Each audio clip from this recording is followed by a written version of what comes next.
خرم صاحب، آج جو یہ نگراں وزیر داخلہ جناب سرفراز بگٹی صاحب کے بیان کے حوالے سے میں گفتگو کا آغاز کرنا چاہوں گی. اس پر ایک شدید رد عمل بھی نون لیگ کا دیکھا جا رہا ہے. نگراں وزیر داخلہ کا بیان تھا کہ نواز شریف صاحب جو ہیں ان کو اگر عدالت سے ضمانت نہیں ملی تو گرفتار کریں گے. آلدو کہ انہوں نے اس کے بعد وضاحت بھی دی، لیکن وضاحت میں بھی انہوں نے کہا کہ قانون کے مطابق جو ہے وہ عمل درآمد ہوگا. سر، ان کے بیان سے نون لیگ کو پرابلم آئی کدھر؟ مسئلہ ہے کدھر؟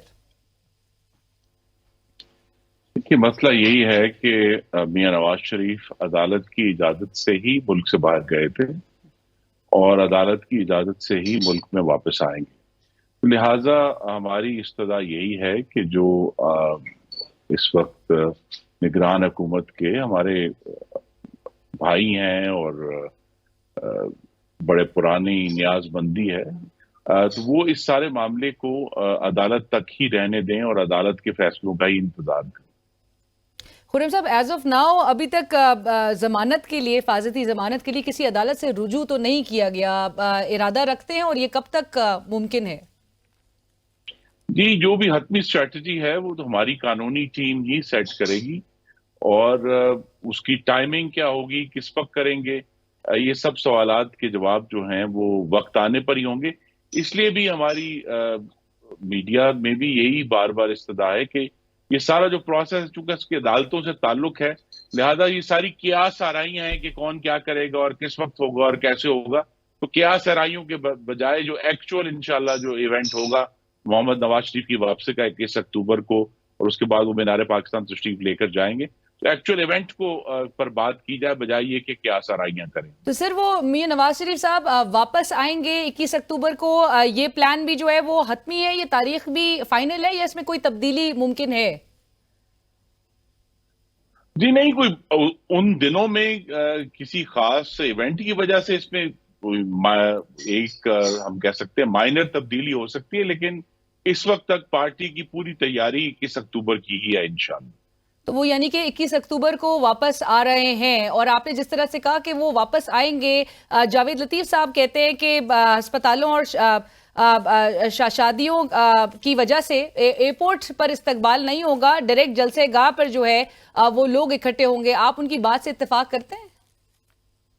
جی، پارٹی کا یہی فیصلہ ہے کہ چونکہ جو لاہور ایئرپورٹ ہے اس کے قریب کوئی ایسے اجتماع کی جگہ نہیں ہے جتنا اجتماع جس کی ہم توقع کر رہے ہیں، تو لہذا سب کے لیے آسانی اسی میں ہے کہ مینار پاک اجتماع ہو، تو ایئرپورٹ سے انشاءاللہ سیدھا مینار پاکستان جا کر وہاں جو حاضرین ہوں گے انشاءاللہ اور پاکستان کے عوام سے بات کریں. رائٹ، بٹ جو قانونی رکاوٹیں ہیں وہ تو اپنی جگہ موجود ہیں. خرم صاحب، نواز شریف صاحب بہرحال کنوکٹڈ تو قرار دیے گئے ہیں انہی عدالتوں سے. آپ کیا سمجھتے ہیں، لا کہتا کیا ہے؟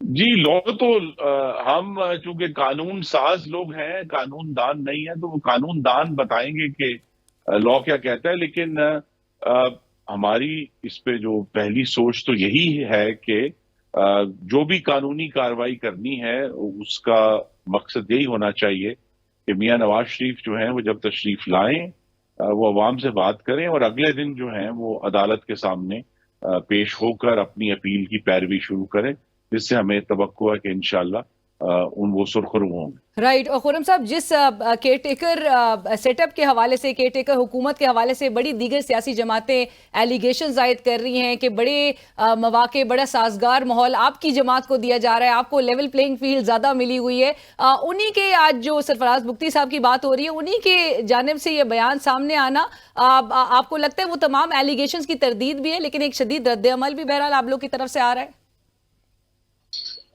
دیکھیے، ایلیگیشنز ہم سب کی مقامی ایلیگیشنز ہیں. مثلا مسلم لیگ نون کی جو سندھ میں جماعت کا حصہ ہے وہ یہ سمجھتا ہے کہ ان کو پیپلز پارٹی کے مقابلے میں لیول پلینگ فیلڈ نہیں مل رہا.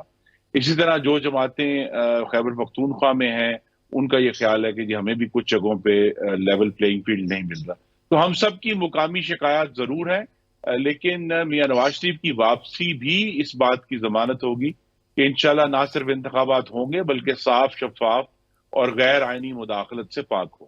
رائٹ خرم صاحب، بیانیے کی طرف ذرا آتے ہیں کہ میاں نواز شریف صاحب ایک بار پھر کڑے احتساب کا مطالبہ کر رہے ہیں، اور یہ جو بیانیہ سامنے آیا ہے جارحانہ موڈ کے ساتھ میدان میں اترا جائے گا۔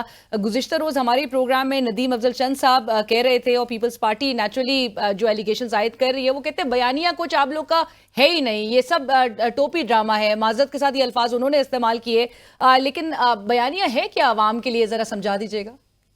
جی، بیانیے کے دو حصے ہیں۔ ایک تو حصہ یہ ہے کہ عوام کو یہ سمجھانا ہے کہ آج کی جو مشکلات ہیں اس کے ذمہ دار وہ لوگ ہیں جنہوں نے 2014 سے سیاسی انجینئرنگ کا آغاز کیا، 2018 میں اسی غیر آئینی انجینئرنگ کے ذریعے عمران خان کو مسلط کیا پاکستان کے اوپر، جس کی سزا آج ہم بھگت رہے ہیں۔